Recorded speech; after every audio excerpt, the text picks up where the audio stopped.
नमस्कार दोस्तों, आप सभी का स्वागत है हमारे YouTube चैनल शिक्षा सबको में। जैसा कि आपको ज्ञात होगा कि मैं आपको NIOS के माध्यमिक कक्षा का विज्ञान विषय पढ़ा रही हूँ और जो चैप्टर मैं आज स्टार्ट करूँगी उसका नाम है ऊर्जा के स्रोत, सोर्सेज ऑफ एनर्जी। और ये चैप्टर है मॉड्यूल 4 में आता है ये चैप्टर। तो सबसे पहले वीडियो प्रारंभ करने से पहले मैं आप सभी लोगों से एक बार फिर अनुरोध करना चाहूँगी कि आप हमारी वीडियो को ज़्यादा से ज़्यादा शेयर कीजिए, लाइक कीजिए और उन विद्यार्थियों तक पहुँचाएं जो विद्यार्थी NIOS के माध्यम से हाई स्कूल की परीक्षा दे रहे हैं या फिर किसी और हिंदी बोर्ड माध्यम से हाई स्कूल की परीक्षा दे रहे हैं। साथ में मैं आपको एक नंबर भी डिस्प्ले करा रही हूँ स्क्रीन पर। ये हमारा व्हाट्सएप नंबर है। इस नंबर पर भी आप हमसे अपनी कोई भी टॉपिक से या लेसन से रिलेटेड कोई भी क्वेरी कर सकते हैं मैसेजेस के थ्रू।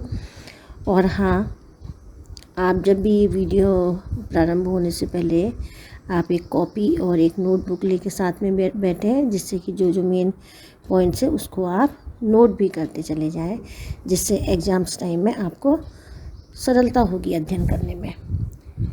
तो आज मैं प्रारंभ करती हूँ चैप्टर 12 ऊर्जा के स्रोत, और ये है मॉड्यूल 4 में आता है ये लेसन। तो देखिए, सबसे पहले बता देती हूँ कि ऊर्जा होती क्या है। Introduction of energy.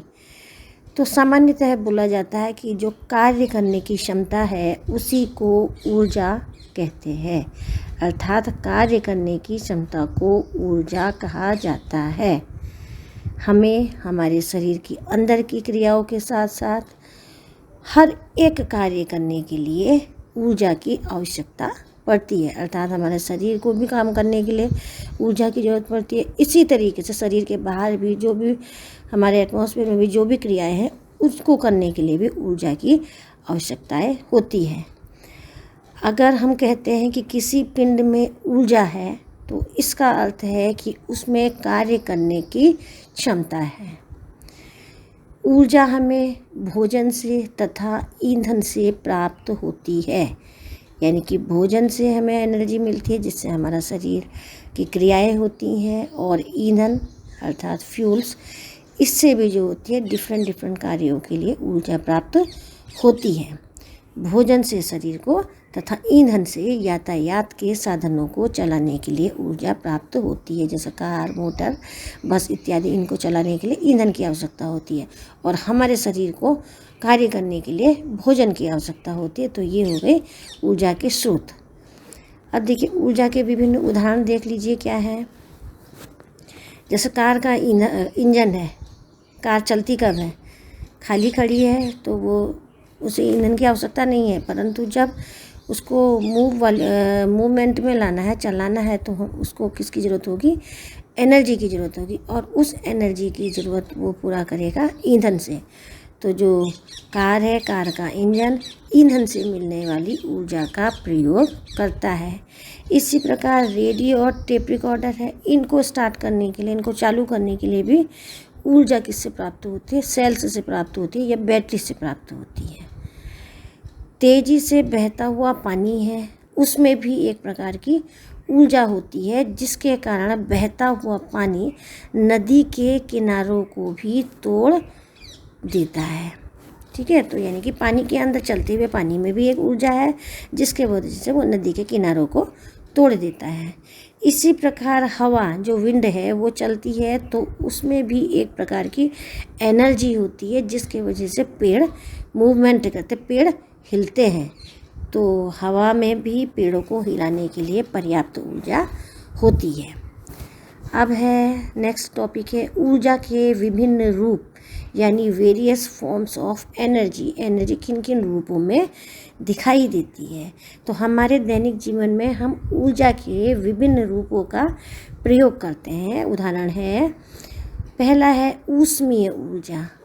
ऊर्जा के देखिए आपको प्रकार बता रहा है कि विभिन्न फॉर्म्स बता रहा है कि ऊष्मीय ऊर्जा, ऊष्मीय में से हीट, ये काम आती है हमारे भोजन पकाने में। नेक्स्ट है विद्युत ऊर्जा, इलेक्ट्रिक एनर्जी।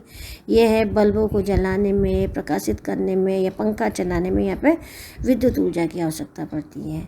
फिर है ध्वनि ऊर्जा। ध्वनि ऊर्जा परस्पर वार्तालाप करने में, ये ध्वनि ऊर्जा का उदाहरण है। यांत्रिक ऊर्जा है, जैसे साइकिल चला रहे हैं, साइकिल चलाना जो है वो यांत्रिक ऊर्जा का उदाहरण है। इसी प्रकार रासायनिक ऊर्जा, टॉर्च जलता कब है, जब उसमें सेल डाले जाते हैं, तो सेलों की रासायनिक ऊर्जा होती है। इसी तरीके से प्रकाश ऊर्जा है, जिससे कि जैसे बल्ब प्रकाशमान होते हैं, ये सब जो है वो प्रकाश ऊर्जा है।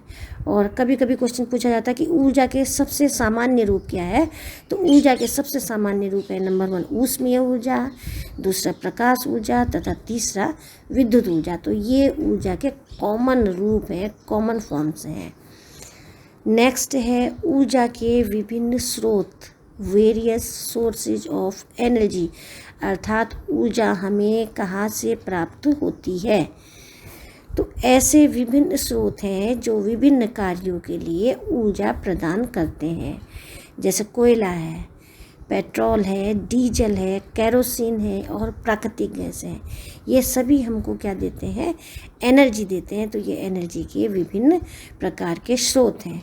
परंतु हम कंबाइंडली जब सभी एनर्जी के स्रोतों को रखें तो हम मुख्य रूप से ऊर्जा के स्रोतों को 2 भागों में बांट सकते हैं। पहला है नवीकरणीय स्रोत, यानी रीन्यूएबल सोर्सेस ऑफ एनर्जी, और दूसरा है अनवीकरणीय स्रोत, यानी non renewable sources of energy. देखिए, पहला प्रकार है नवीकरणीय स्रोत, रीन्यूएबल सोर्स। तो नाम से ही जैसे कि पता चल रहा है कि ऊर्जा के ऐसे स्रोत जो रीन्यू हो सके, यानी कि जिनका पुनः यूज किया जा सके, तो ऐसे स्रोत होते हैं रीन्यूएबल सोर्सेज, यानी ऊर्जा के ऐसे स्रोत जिनकी एक लघु समय अवधि के बाद पुनः पूर्ति की जा सकती है, तो उन्हें नवीकरणीय ऊर्जा स्रोत कहते हैं। जैसे सौर ऊर्जा, जलीय ऊर्जा, पवन ऊर्जा, जैव ऊर्जा, भूतापीय ऊर्जा आदि। नवीकरणीय ऊर्जा स्रोत जो होते हैं वह कभी भी समाप्त नहीं होते हैं, अर्थात ये चलती रहती है, ये ऊर्जा लगातार निरंतर बनी रहती है। इसीलिए यहाँ पर हमने इसको नवीकरणीय ऊर्जा स्रोत कहा है। दूसरा प्रकार है अनवीकरणीय ऊर्जा स्रोत। नाम से ही पता चला, non renewable source of energy, यानी कि जिन एनर्जी स्रोतों का प्रयोग हम कुछ समय के बाद नहीं कर सकते हैं, अर्थात धीरे धीरे इनका डिके होता जाता है। तो ऊर्जा के ऐसे स्रोत जिनको एक लघु समय अवधि के अंदर पुनः पूर्ति नहीं की जा सकती है, उन्हें अनवीकरणीय या non renewable source of energy कहा जाता है। इसके उदाहरण है कोयला, तेल, प्राकृतिक गैस आदि। ये आपने देखे होंगे, ये जो मैंने उदाहरण दिए हैं, ये इनका हम रीयूज नहीं कर पाते, यानी कोयला एक बार जल गया तो हम उसको दोबारा कोयला उससे प्राप्त नहीं करेंगे। ऐसे ही तेल है, एक बार हमने तेल डाल दिया अपनी गाड़ी में या व्हीकल में, तो आप दोबारा उसको यूज नहीं कर सकते, यानी कि वो समाप्त हो जाता है। तो ये ऊर्जा के जो स्रोत होते हैं, अनवीकरणीय ऊर्जा के स्रोत होते हैं, इनका मुख्य घटक होता है कार्बन। ध्यान से सुनिए। और ये ऊर्जा के पारंपरिक स्रोत होते हैं, यानी कि जो अधिकतर यूज में आते हैं, ये वे स्रोत हैं। अब यहाँ पे आपको हम बता देते हैं अनवीकरणीय ऊर्जा स्रोत के बारे में थोड़ा सा बताएंगे डिटेल में। तो non renewable sources of energy है कौन कौन से इसमें एनर्जी के स्रोत आते हैं, उसके बारे में बताएंगे। तो वर्तमान में हम हमारे उपयोग के लिए ऊर्जा का अधिकांश भाग इन अनवीकरणीय स्रोतों से ही प्राप्त कर रहे हैं, जैसे कि जीवाश्म ईंधन है, कोयला, कच्चा तेल, प्राकृतिक गैस, ये जीवाश्म ईंधन है। इनसे हम अधिकतर अपने एनर्जी प्राप्त कर रहे हैं डिफरेंट कार्यों के लिए। तो अनवीकरणीय ऊर्जा स्रोत में सबसे पहला प्रकार है जीवाश्म ईंधन। जीवाश्म ईंधन पता चल रहा है, फॉसिल फ्यूल नाम से ही पता चल रहा है, जो जीवों के अवशेषों से जो प्राप्त हुए है ऊर्जा के स्रोत वे है जीवाश्म ईंधन। तो कोयला हो गया, तेल एवं प्राकृतिक गैसें, ये जीवाश्म ईंधन ऊर्जा के मुख्य अनवीकरणीय स्रोतों में से है। प्राचीन समय से ही हम जीवाश्म ईंधन का उपयोग ऊष्मा, प्रकाश और विद्युत के उत्पादन के लिए करते आए हैं। ये जो है प्राइमरी ऊर्जा के स्रोत है जिनसे आज विश्व में विद्युत ऊर्जा का उत्पादन किया जा रहा है। हमारी आवश्यकता का लगभग 85% भाग जीवाश्म ईंधनों के दहन के द्वारा पूरा किया जाता है। इन ईंधनों का मुख्य घटक कार्बन होता है और जीवाश्म ईंधनों में बहुत बड़ी मात्रा में रासायनिक ऊर्जा संचित रहती है और यह संचित ऊर्जा अन्य रूपों जैसे ऊष्मा है, प्रकाश है और यांत्रिक ऊर्जा में भी परिवर्तित होती है। अब आपके लिए प्रश्न उठेगा कि इन जीवाश्म ईंधनों का निर्माण कैसे होता है, फॉर्मेशन ऑफ फॉसिल्स फ्यूल कैसे होता है। तो पहले तो आप ये क्लियर कर लीजिए कि जीवाश्म ईंधन किसे कहते हैं। जीवाश्म ईंधन वे ईंधन है जो जीवों के अवशेषों से प्राप्त हुए हैं, बने हैं। तो नाम से ही पता चल रहा है कि जीवाश्म ईंधनों का निर्माण किस तरीके से हुआ है। तो जीवाश्म ईंधनों का निर्माण अरबों खरबों वर्ष पूर्व पेड़ पौधों एवं जीवों के अवशेषों के भूमि में दबे रहने के कारण होता है। साल दर साल पृथ्वी के क्रोध के ताप तथा मिट्टी एवं चट्टानों के दाब के कारण ये दबे हुए अपघटित कार्बनिक पदार्थ जो होते हैं वो जीवाश्म ईंधन के रूप में परिवर्तित हो जाते हैं। ठीक है, और कुछ समय पश्चात हमको ये ईंधन के रूप में प्राप्त होते हैं। तो जीवाश्म ईंधनों में सबसे पहला है जीवाश्म ईंधन कोयला। कोयला यानी कि कोयला, आप सभी ने ये देखा होगा। तो कोयले का निर्माण अन्य जीवाश्म ईंधनों की तरह ही होता है, परंतु इसके निर्माण की प्रक्रिया कोयला भवन या क्वालिफिकेशन के द्वारा होता है। पेड़ पौधों के उच्च ताप एवं दाब की स्थिति में अपघटित होने से ही कोयला बनता है। तो यानी कि जो पेड़ पौधे हैं वो जब उच्च ताप और दाब उन पर अप्लाई होता है और वो अपघटित होते हैं तो इसके फलस्वरूप कोयले का निर्माण होता है। हालांकि इस प्रक्रिया में दूसरे ईंधनों के निर्माण की अपेक्षाकृत कम समय लगता है, यानी कोयले के निर्माण में समय कम लगता है। कोयले का लेकिन संगठन जो होता है वो एक साथ नहीं होता है, ये क्षेत्र के अनुसार बदलता रहता है। कोयले के संगठन को प्रभावित करने वाले कारकों में एक तो है पादप पदार्थों का संगठन कैसा है और वो कितने दिनों तक अपघटन की प्रक्रिया में रहा है। ये दो जो है प्रमुख कारक है कोयले के संगठन को प्रभावित करने के लिए। तो कोयला डिफरेंट टाइप का होता है अपने क्षेत्र के अनुसार और अपघटन में लगने वाले समय के अनुसार। कोयले कई प्रकार के होते हैं, पीट, लिग्नाइट, उप बिटुमिनस और बिटुमिनस, ये 4 प्रकार हैं कोयले के।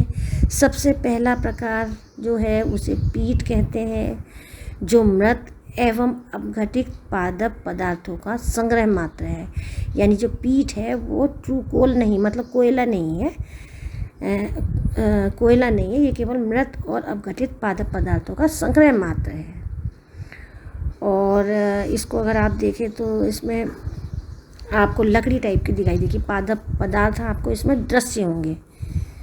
पीट जो होता है, पीट कोयला जो होता है वो धीरे धीरे लिग्नाइट में रूपांतरित हो जाता है तथा भूरे रंग की चट्टानों के रूप में मिलता है।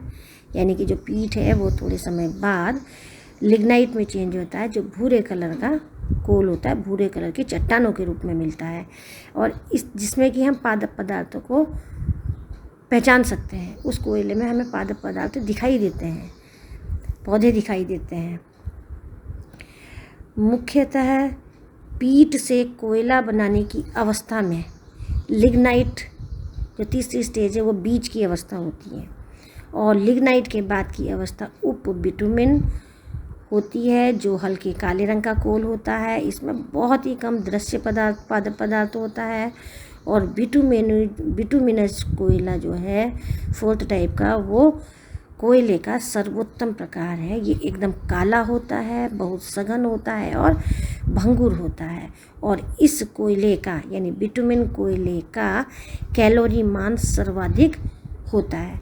तो यहाँ पर मैंने आपको कोयले के 4 प्रकार बताए: पीट, लिग्नाइट, उप बिटुमिनस और बिटुमिनस। और इसमें जो पीट है वो ट्रू कोल नहीं है, मात्र वो अपघटित पादप पदार्थों का संग्रह है। लिग्नाइट जो है कोल और पीट के बीच की अवस्था है। और उप बिटुमिनस जो है वो भी एक कोयला है, काले रंग का है। लेकिन जो बिटुमिन है वो सर्वोत्तम प्रकार का कोयला है। ये बहुत काला होता है, सघन होता है। और सबसे बड़ी बात, इसकी जो कैलोरी मान जो है वो सर्वाधिक होता है। तो आज मैंने आपको बता दिया जीवाश्म ईंधन में जो पहला ईंधन आता है वो कोयला, उसके बारे में मैंने आपको बता दिया है। और यहाँ पे कुछ पिक्चर्स भी दी है। अब मैं आगे की वीडियो में आपको अन्य जीवाश्म ईंधनों के बारे में बताऊंगी। तब तक आप मेरी नई वीडियो का इंतज़ार कीजिए। धन्यवाद।